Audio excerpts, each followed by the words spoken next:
ವಿಚಾರ ಮೊದಲನೇ ವಿಚಾರ ಈ ಸಭೆಯಲ್ಲಿ ನಾವು ಚರ್ಚೆ ಮಾಡಿದಂಥದ್ದು ರೈತರ ಜಮೀನುಗಳನ್ನು ಅರಣ್ಯ ಇಲಾಖೆಯವರು ಒಕ್ಕಲೆಬ್ಬಿಸ್ತಾ ಇದ್ದಾರೆ, ಅದನ್ನು ಮಾಡಬಾರ್ದು ಅಂತೇಳಿ.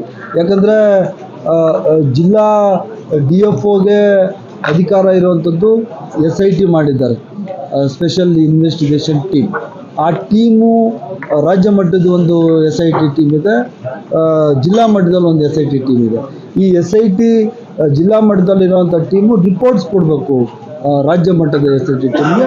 ಅವರು ಡಿಸೈಡ್ ಮಾಡ್ತಾರೆ ಯಾವುದು ಅಧಿಕೃತ ಅನಧಿಕೃತ, ಯಾವಾಗ ಸ್ಯಾಂಕ್ಷನ್ ಆಯಿತು ಯಾವಾಗ ಆಗಿಲ್ಲ, ಮತ್ತು schedule caste schedule type lands ಅವ್ರಿಗೂ ಸಹ ಆಗಿನ ಕಾಲದಲ್ಲಿ ತಹಸೀಲ್ದಾರ್ ಸ್ಯಾಂಕ್ಷನ್ ಮಾಡಿದ್ದಾರೆ, ಅವರೇ ಸಕ್ಷಮ ಪ್ರಾಧಿಕಾರ ಆಗಿತ್ತು. ಈಗ ಏನು DC ವರೆಗೆ ಪವರ್ಸ್ ಇತ್ತು ಲ್ಯಾಂಡ್ಸ್ ಕೊಡಲಿಕ್ಕೆ ರೈತರಿಗೆ, ಆಗ ತಹಸೀಲ್ದಾರ್ಗೆ ಇತ್ತು.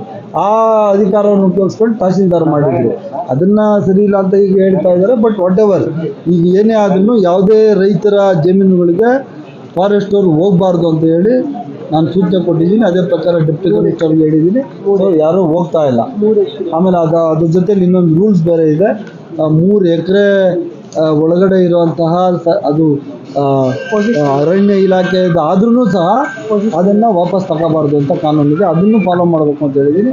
ಅದರಿಂದ ಇದು SIT ರಾಜ್ಯ ಮಟ್ಟದ SIT ಹೋಗೋ ತನಕ ಫಾರೆಸ್ಟ್ ಅವರು ಯಾವುದೇ ರೈತರ ಜಮೀನುಗಳನ್ನು ವಾಪಸ್ ತಗೊಳ್ಳಿಕ್ಕೆ ಅವರಿಗೆ ಅಧಿಕಾರ ಇಲ್ಲ, ಬಲವಂತವಾಗಿ ತಗೋಬಾರ್ದು ಅಂತ ಒತ್ತುವರಿದಾರರು ವಾಪಸ್ ತಗೋಬಾರ್ದು ಅಂತ ನಾವೆಲ್ಲರೂ ಹೇಳಿದ್ವಿ. ಅದು ಒಪ್ಕೊಂಡಿದ್ದಾರೆ.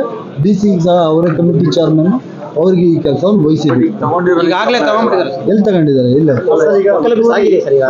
ಯಾವುದು ಒಕ್ಕಲೆಬ್ಬಿಸಿರೋದನ್ನ ಅದೆಂಥದ್ದು ಗಿಡ ಹಾಕಕ್ಕೆ ಹೋಗಿ ಮಳೆ ಅದೆಲ್ಲ ಇಲ್ಲ, ಮಾಡಂಗಿಲ್ಲ.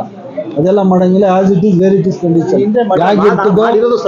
ಹೇಗಿರ್ತದೋ ಅದೇ ಕಂಡೀಷನಲ್ಲಿ ಇರ್ತದೆ.